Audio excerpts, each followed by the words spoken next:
Assalamualaikum warahmatullahi wabarakatuh. Di sini saya akan menyampaikan tugas 1.4.A.6 tentang demonstrasi kontekstual modul 1.4. Perkenalkan, fasilitator saya adalah Bu Aprilia Palupi, pengajar praktek saya Bu Nur Hikmah Yuliastuti, dan saya sendiri calon guru penggerak angkatan 9 Wahyuning Hadiana Sari, guru matematika dari SMK Negeri 3 Pati. Instruksi untuk tugas 1.4 ini adalah pada tahap demonstrasi kontekstual ini, Anda akan melaksanakan praktek segitiga restitusi terhadap satu murid di sekolah Anda dengan ketentuan-ketentuan sebagai berikut. 1. Buatlah skenario lengkap untuk melaksanakan praktek segitiga restitusi terhadap 2 kasus mengenai murid yang melanggar peraturan di sekolah Anda. 2. Ajaklah satu murid Anda untuk melakukan praktek segitiga restitusi tersebut. 3. Lakukan praktek segitiga restitusi, minta tanggapan murid Anda mengenai perasaan mereka setelah melakukan praktek segitiga restitusi tersebut. 4. Rekamlah praktek segitiga restitusi sesuai dengan skenario yang telah dibuat beserta tanggapan dan murid Anda dalam bentuk video. Yang kelima, unggah video praktek segitiga restitusi ke kanal YouTube atau Google Drive Anda dan sematkan tautannya pada LMS. 6. Perhatikan rubrik penilaian untuk demonstrasi kontekstual yang telah disediakan di bawah. Sebelum saya membahas mengenai kasus segitiga restitusi, saya akan memberi penjelasan terlebih dahulu tentang segitiga restitusi. Pengertian segitiga restitusi. Segitiga restitusi adalah proses menciptakan kondisi bagi peserta didik untuk memperbaiki kesalahan mereka, sehingga mereka bisa kembali pada kelompok mereka dengan karakter yang lebih kuat. Dari Gosen 2004. Restitusi bukan untuk menebus kesalahan, namun untuk belajar dari kesalahan. Tujuannya untuk memperbaiki hubungan. Tindakan ini adalah tawaran, bukan paksaan. Restitusi menuntut untuk melihat ke dalam diri, mencari kebutuhan dasar yang mendasari tindakan, dan lebih berfokus pada karakter, bukan tindakan. Ada 3 langkah dalam melakukan segitiga restitusi. Yang pertama adalah menstabilkan identitas atau stabilize the identity, bertujuan untuk mengubah identitas anak dari orang yang gagal karena melakukan kesalahan menjadi orang yang sukses. Kedua, validasi tindakan yang salah atau validate the misbehavior, bertujuan untuk memenuhi kebutuhan dasar. Kalau kita memahami kebutuhan dasar apa yang mendasari sebuah tindakan, kita akan bisa menemukan cara-cara paling efektif untuk memenuhi kebutuhan tersebut. Tahap yang ketiga, menanyakan keyakinan atau seek the belief, bertujuan untuk menghubungkan keyakinan anak dengan keyakinan kelas atau keluarga. Ya, kita akan membahas contoh-contoh kalimat yang sesuai dengan tahapan pada segitiga restitusi tersebut. Tahap yang pertama adalah menstabilkan identitas. Contoh kalimatnya, berbuat salah itu tidak apa-apa. Tidak ada manusia yang sempurna. Saya juga pernah melakukan kesalahan seperti itu. Kita bisa menyelesaikan ini. Bapak atau ibu tidak tertarik mencari siapa yang salah. Tapi Bapak Ibu ingin mencari solusi dari permasalahan ini. Kamu berhak merasa begitu. Apakah kamu dengan menjadi teman yang baik buat dirimu sendiri? Nah, itu adalah contoh-contoh kalimat pada tahap menstabilkan identitas. Selanjutnya, tahap kedua adalah validitas tindakan yang salah. Contoh kalimatnya adalah, padahal kamu bisa melakukan yang lebih buruk dari ini ya. Kamu pasti punya alasan melakukan hal itu. Kamu patut bangga pada dirimu sendiri karena kamu telah melindungi sesuatu yang penting buatmu. Kamu boleh mempertahankan sikap itu, tapi kamu harus menambahkan sikap yang baru. Nah, contoh kalimat pada tahap ketiga atau menanyakan keyakinan adalah apa yang kita percaya sebagai kelas atau keluarga. Apa nilai-nilai umum yang telah kita sepakati? Apa bayangan kita tentang kelas yang ideal? Kamu mau jadi orang yang seperti apa? Nah, ini adalah bagian dari segitiga restitusi.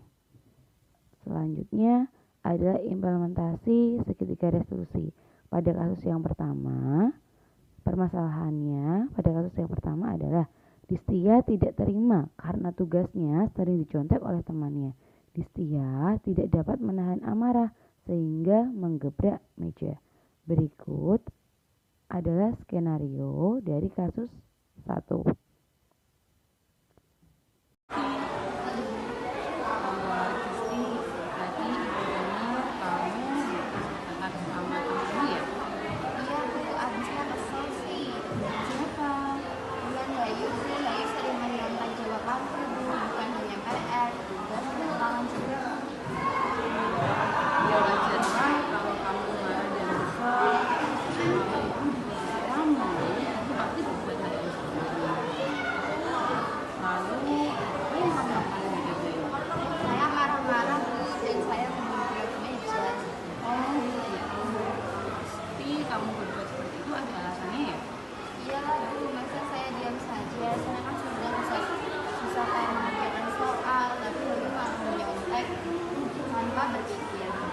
Ya wajar lah kalau kamu merasa marah karena tidak rela pekerjaan itu lagi.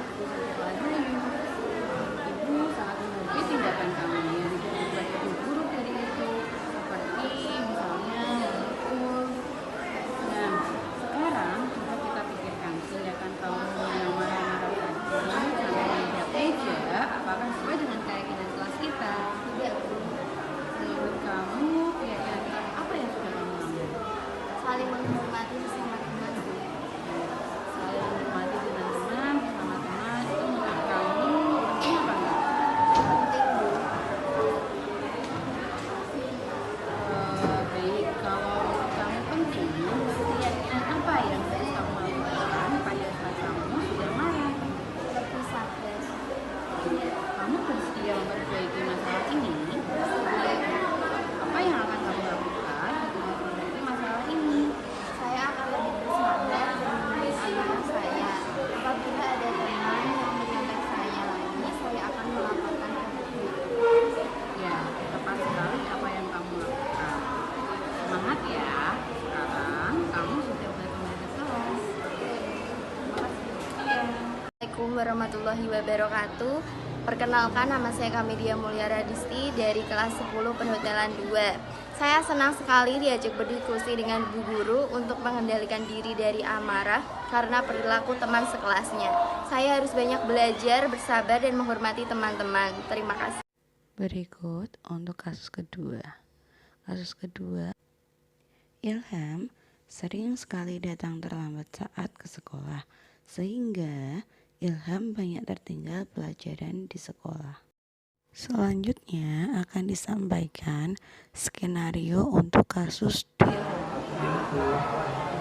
Punya dengar dari guru piket kalau kamu sering datang terlambat ke sekolah ya? Sudah berapa kali kamu datang terlambat? Sudah 6 kali, Bu. Lambat datang ke sekolah itu suatu kesalahan apa bukan? Salah, Bu. Memang berbuat kesalahan itu manusiawi, tapi kita harus memperbaiki kesalahan tersebut. Iya, Bu. Kita cari solusi bersama-sama ya. Baik, Bu. Ilham datang terlambat ke sekolah pasti ada alasannya. Nah, alasannya Ilham datang terlambat ke sekolah itu kenapa? Sering bergadang, Bu, karena sering main TikTok di HP sampai larut malam. Kamu tahu nggak keyakinan kelas yang kita sepakati? Tahu, Bu? Menurutmu datang terlambat itu sesuai dengan keyakinan kelas kita atau tidak? Tidak, Bu. Menurut kamu keyakinan kelas apa yang sudah kamu langgar? Kedisiplinan, Bu. Menurut kamu disiplin itu penting atau tidak? Sangat penting, Bu. Datang ke sekolah tepat waktu, disiplin itu sangat penting. Seperti kita datang tepat waktu, menghargai orang-orang yang ada di sekitar kita. Mohon maaf, Bu, karena sudah sering terlambat. Oke Ilham, sikap yang kamu lakukan cukup baik untuk meminta maaf. Menurut kamu apa yang harus kamu lakukan agar kamu tidak mengulangi kesalahan kamu untuk kita terlambat lagi? tidur lebih awal dan tidak bergadang bermain TikTok sampai larut malam, Bu. Oke, sekarang kamu udah tahu solusinya apa agar kamu tidak datang terlambat lagi. Iya, Bu. Nah, sekarang kamu sudah boleh kembali ke kelas. Terima kasih, Ilham. Terima kasih, Bu.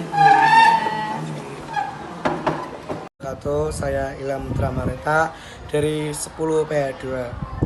Saya sangat menyesal atas perbuatan saya, yaitu sering datang terlambat ke sekolah karena saya sering bergadang hingga larut malam.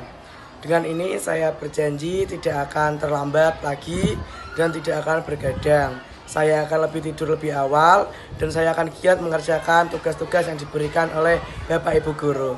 Terima kasih. Kesimpulan dan saran, melalui penerapan segitiga restitusi, murid dapat menyadari dan mengakui kesalahan yang dia perbuat secara terbuka dan sukarela. Hal ini memunculkan kesan rasa nyaman dalam diri murid dan membuat komitmen untuk tidak mengulangi kesalahannya.